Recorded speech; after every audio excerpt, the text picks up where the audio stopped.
welcome back sa vlog namin. This time, nasa Oslo, Norway kami. Today, samahan nyo kami as we explore Oslo, Norway. Tara, lakad tayo. Quick backstory muna. Sa mga hindi nakakapanood ng mga previous video namin, kami po pala ay isang seafarer couple living on board ship. Actually, pangarap kong makapunta dito sa Oslo. Kasi nung bata kami, may mga volunteers na pumunta sa amin na galing Norway, which is binigyan nila kami ng isang book, which is nakalagay doon is ang Oslo, Norway, which is ang capital ng Norway. Ngayon, di ko akalain na nakita ko na siya in person. Dati, pinapangarap ko lamang siya at nababasa ko lang siya sa libro. Pero ngayon, ito na siya. Sa makikita nyo, napaka-progressive and modern ng lugar nila. And sobrang developed na siya. Di mo akalain na isa siyang lugar sa Norway. Because sa nakikita natin online is mga fjords, mountains. But this one is a city in Norway.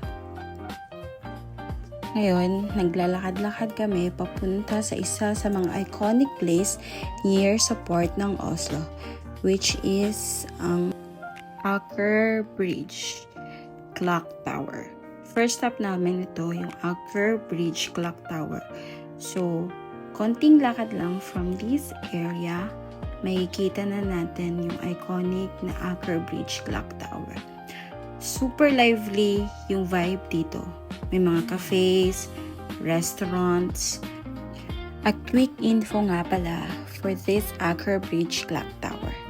Dati itong ginagamit ng mga shipyard workers pang-track ng oras nila sa trabaho. Ngayon, pang-Instagram na siya. Honestly, this place feels like social na tambayan. At kung mapapansin nyo, sobrang bright ng nakikita natin. Akala nyo mainit, but no. Kasi nasa Norway tayo. Kahit ganyan yung klima nila, malamig pa rin para sa ating mga Pilipino. Next stop ay ang Oslo City Hall. At first glance, parang simple lang siya. Pero wait, there's more! Dito ginaganap ang Nobel Peace Prize ceremony every year. So, meaning, world leaders ang dumadaan dito. At, tingnan nyo, dumadaan na rin ako rito. Shala, world leaders ka dyan, te.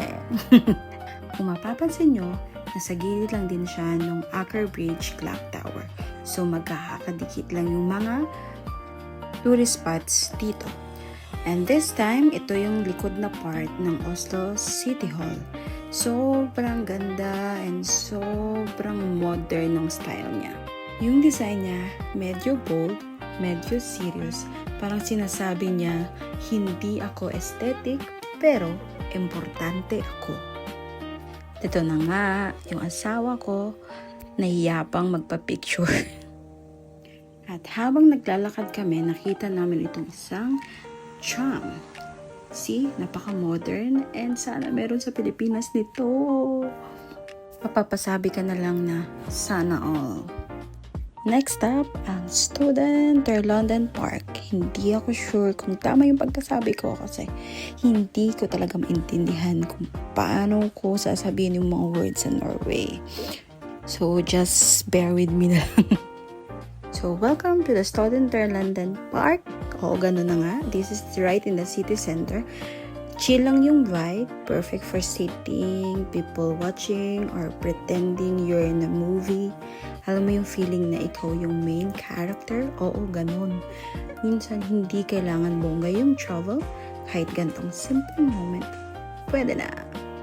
And finally, pupunta na tayo sa isang lugar na pinaka-aabangan ko, which is the Royal Palace. Yes, guys, legit. Dito nakatira ang King of Norway. Parang fairy tale pero real life. Ang masasabing ko lang, ang ganda ng paligid. May malaking park, tapos long road leading to the palace. Ito nga, tumatawid na tayo as abiding citizen ng Norway. Pero kung sa Pilipinas, sige, tawid lang. Pero dito, hindi natin pwedeng gawin yon. Kailangan nating sumunod sa batas ng Norway kung ayaw nating makulong. Parang wala naman ako kulong sa jaywalking. So, ito na nga. Nagkukulitan na lang kami papunta ng Royal Palace. As you can see, ayun na siya. Malapit na siya. Pero syempre, ang layo ng lakad. Nakakapagod. Pero syempre, aura pa rin tayo.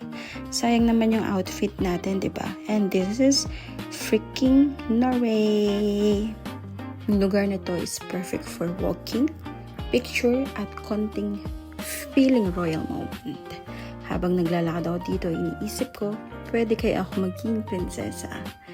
Pero reality check, duty ulit mamaya. The sad story of a seafarer. Lakad dito, pasyal doon, kain dito saglit, pero pagbalik, trabaho na naman. Ito ang paulit-ulit na routine naming dalawa. Ang sad, diba? Pero mawawala yun kung mapapalitan ng dollars. At ito na nga po, nakikita niyo na the Royal Palace where the King, Queen, and the Prince and Princess stays. Simple lang siya, hindi ganun katulad ng palace sa England. So ito na nga, pabalik na kami. Nagmamadali pero syempre hindi pwedeng palagpasin ang food.